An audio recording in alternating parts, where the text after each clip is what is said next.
Rapaz, e o Fernando Diniz, que foi criticar a arbitragem da CBF, pois é, recebeu uma invertida do Neto, que acabou como treinador. Você é funcionário da CBF. Você não fala nem a incompetência sua de tomar 3 gols do Corinthians em 32 minutos, fazendo uma lambança. Você vai ver aqui a fala completa do Fernando Diniz e a resposta do Neto ao vivo pro treinador. Mas antes, é claro, se você não é inscrito aqui no canal, se inscreve agora e deixa um like aqui no vídeo para apoiar o nosso trabalho.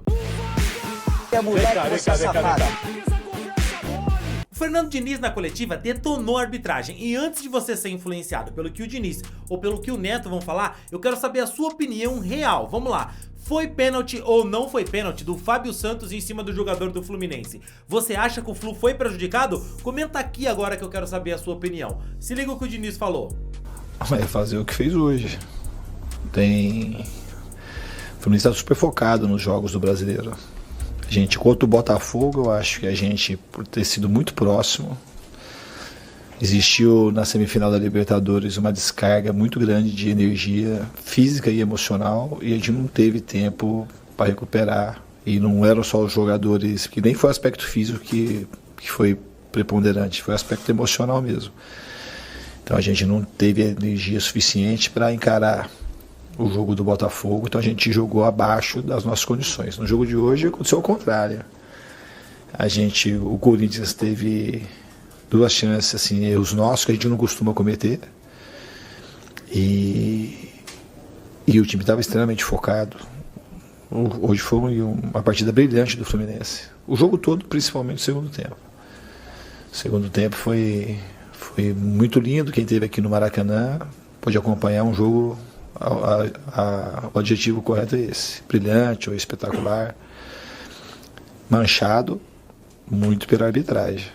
Eu sinceramente não consigo entender. Se alguém tiver uma explicação, vocês me ajudem, por favor, porque antes de vir aqui no campo parecia tudo muito já claro pra gente. Então, tanto é que todo mundo reclamou muito, principalmente do lance do Marlon. O do Samuel estava longe, mas o lance do Marlon é inconcebível marcar um pênalti como aquele.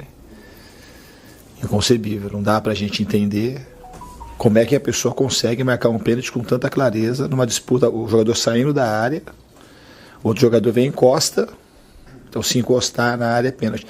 Então fica uma coisa muito estranha, no mínimo muito estranho. Não é a primeira vez que o Fluminense é prejudicado nesse campeonato. A pontuação também tem muito a ver com a arbitragem nesse campeonato Fluminense. Lá contra o Grêmio a gente teve um pênalti no Nino não marcado no final do jogo, pisão. Hoje o juiz, ele deu um pênalti totalmente inexistente, mas totalmente inexistente. Se aquilo for pênalti, não tem condição. E depois o lance do Samuel, é o lance que todo VAR chama para expulsar o jogador, porque pisa. Eu não acho que tem que expulsar por causa do lance daquele. Já falei outras vezes aqui que acontece com a gente, que eu não acho que é lance para expulsão, mas o Fábio chega atrasado e pisa no tornozelo do Samuel. O Samuel torce o tornozelo, está com o tornozelo inchado, e o VAR não chama. Fora isso, quando eu tinha 13 minutos do segundo tempo, já tinha parado de 5 minutos ou 6 minutos já. O jogo parado ele dá 8 minutos, já parece muito. Aí deu um monte de cartão amarelo, vários cartões amarelos, 2 expulsões, mas nenhuma, ele não se insinuou nenhuma vez a acelerar o jogo para o Corinthians para ter jogo. Porque para quem paga, para quem assiste, não é um problema geral do futebol. E a gente fica assim, enxugando o gelo. Então, do Grêmio, o jogo do Vasco, que a gente estava um jogo super disputado, teve uma falta, que o juiz falou em cima do Cano, que o juiz mandou acelerar, o Cano saiu mancando do jogo e o VAR não chamou. Até o juiz pode até ter errado, não viu, mas o VAR não chama. Então, cortou, vocês lembram disso, cortou o tornozelo do Cano e torceu ao mesmo tempo. E não chamou. Então, assim, são muitos erros que aconteceram no Fluminense. Tem muitos ainda para trás. Muitos erros para trás. Esse foi o mesmo árbitro que apitou em Cuiabá. 2 lances seguidos do Martinelli, ele expulsou com uma super facilidade. Hoje a gente teve mais 2 jogadores expulsos, não tem controle do jogo. Aí fala assim, então é um juiz assim que então ele apitou mal o jogo, mas apitou mal só para um time.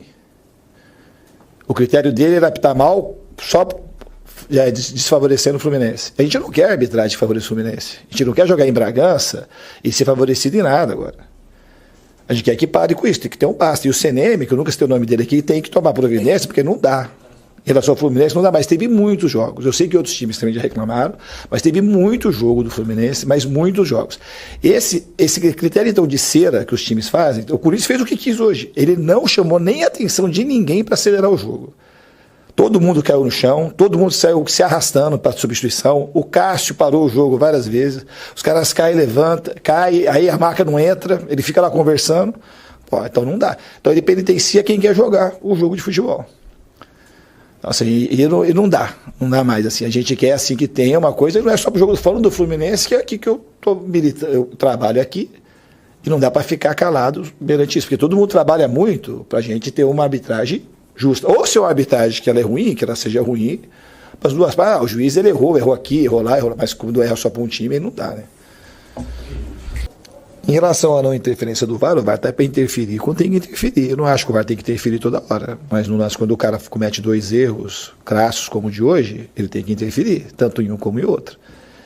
Porque eu acredito o seguinte, para a pessoa marcar pênalti, como foi no primeiro lance, com a segurança que ele marcou, ele tem que estar alguma coisa, tem que ser uma coisa muito clara, porque é um lance capital. O cara pode achar que é meio pênalti, o cara está na dúvida. Ele marcou com uma segurança, uma coisa que não faz. Um jogador profissional, o cara tem que ter um pouco assim de... Eu acho tudo muito estranho que ele foi feito hoje. Muito estranho. Um jogador está saindo da área, um jogador que é profissional, vai no jogo e empurrar um jogador dentro da área. Não aconteceu nada. Você vê assim, o cara está aí, cai na área, cai. O cara encosta assim, o cara cai. Cai de maduro. E o cara dá pênalti e o VAR não chama. E o lance do Samuel, um lance, eu acho que vocês viram as imagens. Eu não tinha visto do Samuel, está longe, eu nem falei nada. Do Samuel estava longe. Aí você vai ver a imagem, o cara pisa. O Fábio Santos chega atrasado, pisa e depois pede desculpa pro Samuel. O Samuel falou que o Fábio pediu desculpa para ele. E o VAR não chama. Então, assim, o VAR está lá para interferir, principalmente em lances capitais como esse. Como esses.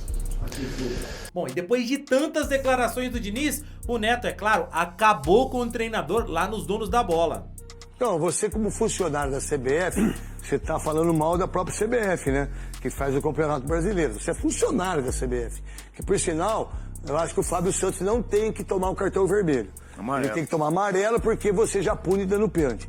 Que a regra é essa. Talvez você não saiba, talvez você não entenda de regra. E aí você achar que o não foi pênalti, mostra o quanto que você é em relação ao treinador. Pra você foi pênalti, pra você foi pênalti, e pra você foi pênalti, e pra mim também foi. Os dois foi pênalti. Os dois foram pênalti. Mas aí você puxa a sardinha sempre pro seu lado. É engraçado ele não falar do pênalti do Fábio Santos, né? Ele falou. Não, mas ele cita com mais veemência o que foi marcado contra ele. Exatamente isso. Ele mostra, ele fala que a CBF não faz aquilo que tem que fazer, que é muito estranho.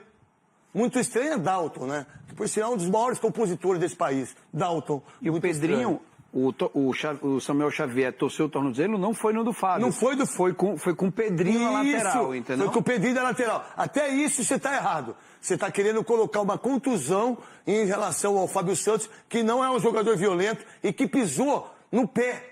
Não pisou nem no tornozelo. Ó, como você não está falando a verdade. Mas você, como tem o dinizismo, que é uma palavra muito feia, muito horrível, para mim, dinizismo. Isso não vale em lugar nenhum. Mas para vocês que gostam, tá tudo certo. Que, por sinal, você não fala nem a incompetência sua de tomar 3 gols do Corinthians em 32 minutos, fazendo uma lambança, mostrando um time fraco, um time que não tem condições. E outra coisa, joga assim contra o Boca. Joga assim pra você ver. Joga assim com a seleção, fazer o que você fez. Joga assim Colômbia contra a Argentina. Agora, Joga desse jeito. Faz isso pra você ver o que vai acontecer. Que, por sinal, se você realmente pensa no ser humano antes, não precisa falar isso do árbitro. Porque o árbitro é um profissional igual, não é? Mas, então é só para jogador de futebol? A sua visão como psicólogo e treinador é só para jogador de futebol. Agora, o Fluminense foi sim prejudicado no pênalti. Foi muito pênalti. Só isso. Mais nada. Que, por sinal, a gente tem o Gustavo Machado, que é um menino que imita todo mundo. Né? Que ele fez isso. Labial. Ele fez isso na Copa. Quando o Neymar tava bravo, ele fez o gol e o Neymar fala... Não, quando toma o gol. Pô, por que vocês tomaram esse gol? Por que vocês fizeram isso? Faltando 5 minutos. E daí, esse menino virou um fenômeno. Um fenômeno. A verdade, o primeiro a colocar o Gustavo Machado na televisão foi os donos da bola. Porque como eu acompanho muito o Rios, eu gosto de ver o Rios no Instagram, eu vi, falei, nossa, aí eu entrei em contato com ele, liguei pra ele, eu tentei trazer ele pra Band. Eu não consegui. Esse cara, ele é um fenômeno. Tanto é que ele é um fenômeno, se ele falar tudo, se ele ficar aqui no programa aqui, ó, e aí quando a gente for pro intervalo, e se ele ler os lados do que a gente fala aqui, nós perdemos emprego. O mundo perde emprego. Coloca aí. Muito engraçado, cara. Não é? Então Muito vamos bom, fazer o muito seguinte, bom. como é que o treinador de seleção brasileira tem que se comportar desse jeito? O que ele falou, pô, se eu falar, pode isso, pode 2 jogadores serem expulsos do jeito que foi? Banco de reserva. Do banco de... Pode, Veloso? Eu acho que o que aconteceu com o Fluminense, fica muito evidente isso no segundo tempo, é que ele pilha demais os jogadores no intervalo. Ele estava tomando 3-1, ele foi... E outro dia nós vimos aqui uma preleção dele no intervalo, cobrando o time que tinha que voltar, empatar e virar o jogo, uma coisa assim. Então é muito forte. E o time voltou diferente na atitude dentro de campo, mas muito pilhado também. Por pouco não vai jogador que estava dentro do campo expulso. E perdeu 2 jogadores que estavam fora, né? Então precisa controlar melhor ali. Tanto o pessoal que está de fora, não pilhar tanto o jogador que está dentro de campo, porque ele poderia perder jogadores. Vamos e lá. aí não ia conseguir empatar, não. Na seleção você vai fazer isso? Você vai xingar os caras do jeito que você xinga? Treinador fazer isso, é. Aí o Abel que é ruim, né? O Mano que é ruim, né? Eles que não respeitam, né? Mas desse jeito aí, você acha que tá certo? Não, mas ele não xingou ninguém, né? Ele xingou um árbitro. Não sei se o árbitro ia jogar, não tô defendendo, mas... Não, você já defendeu. Mas e aí, qual é a sua opinião sobre isso? O Fluminense tá ligando pro Brasileirão? Foi prejudicado? Não foi prejudicado? Vai conseguir vencer a Libertadores? Deixa aqui nos comentários. Não esquece do like no vídeo, beleza? Eu fico por aqui, valeu e tchau, tchau.